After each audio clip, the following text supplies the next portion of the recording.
since we did lose all those veterans, I guess how much did you reevaluate or shift what you originally thought you were going to have to do? Hasn't changed my thinking. Again, I know some other things were said out here before I came in here. It hasn't changed my thinking as far as what I think needs to be done here. And this team needs to be built, and it needs to be built from the footers. We're not even in the foundation. We're in the footer position as far as I'm concerned, just to try to build this foundation the proper way. And to be clear, when you took the job, that was one thing that excited you about Yes. Yeah. It is. Like, I get people asking me, how you doing, and this and that, and, you know, with the losing and stuff like that. I love the opportunity that we have here to build something from really the ground up, and that's when you're feeling some pain, and we're going to feel more pain. We're going to go through a lot of pain. But when you start feeling that pain, do you change your thinking and panic and readjust your how you're going to go about it? That's the important part for us in this organization, is just stay with it. No matter how much pain you're going through, stay with it. Because when you get on the other side, that foundation is going to be strong. You're not going to be knee-jerk and back and forth. And that's the way I'm going about it. And for some reason, someone thinks different about it, I'm going to argue. Because I think that's the best way to do it here, is to build it the proper way. You've spoken a lot about mistakes, and where your frustration is not necessarily the mistakes themselves, but it's when they start to get repeated. At what point, like with a player, especially with a young group of players, when you see those repetitive mistakes happen, is there like a thought to you that like you have patience for the repetitive mistakes, and you can see that they're starting to learn, or does there come a time where you're like they're never going to get it? Well, I think both. I think when you're going through teaching and you're dealing with some guys that haven't played a lot in this league and are trying to find their way just to be a pro, I think you go through both.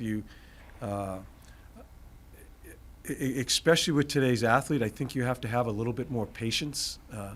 I think you need to, you almost try to empower them. And then it's a feel for me. It's not an equation for me. It's not, okay, 5 times you've done that, the same mistake, 5 times you're out.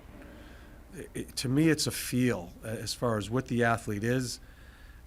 Although he's making the same mistake, he's doing some other good things in another area of the game. And that's how you work through it. There's no pat answer I can give you. It's a feel as far as what you think he can be. And then it's a feel of what you think he can't be. And those are decisions we're going to have to make. As I've said right along, it's not always thinking about developing your people. It's also finding out the people that you don't want when you're going through some of these experiences. And not to sound crude or blunt, but it is. We have to make those type of decisions if we're going to build this the proper way. Kind of as a follow-up on that, you've talked a lot about the idea of, weeding out players that just don't fit.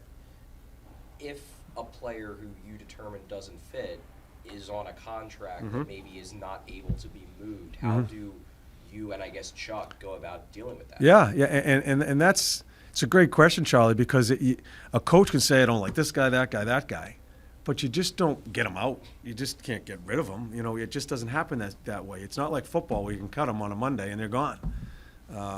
So those are discussions we're having now as we're watching some of these players and being put in these spots that we really didn't think they were going to get all those minutes. I think it kind of helps me. I guess I'm in charge of trying to build it on the ice. It helps me to see more of that guy. So Chuck and I, and not just Chuck, the whole organization, are having conversations about what we feel forecast what that player is. And that's not my job. I'm not trying to overstep my bounds here. That's Chuck's job to forecast his contracts, how many contracts we can keep, what he has left on his. All that stuff comes into play. I have nothing to do with that. I just need to give him the honest information that I have as the head coach of the team as far as what I see him.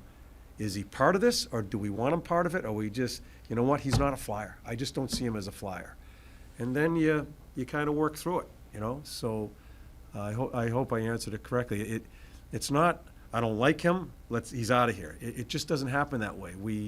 And as a coach, I know that. But you still have to initiate those conversations to the general manager so you can continue to have those conversations, so maybe that can be maneuvered somewhere along the way. It may not be this year or next year, it could be the following year.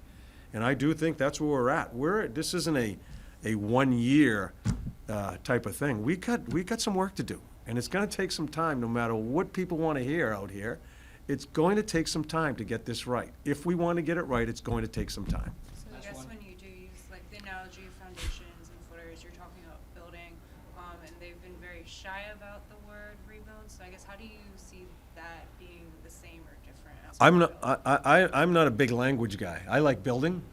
I like using building words. I like seeing things built, and I am thrilled that right now I have the opportunity to help there.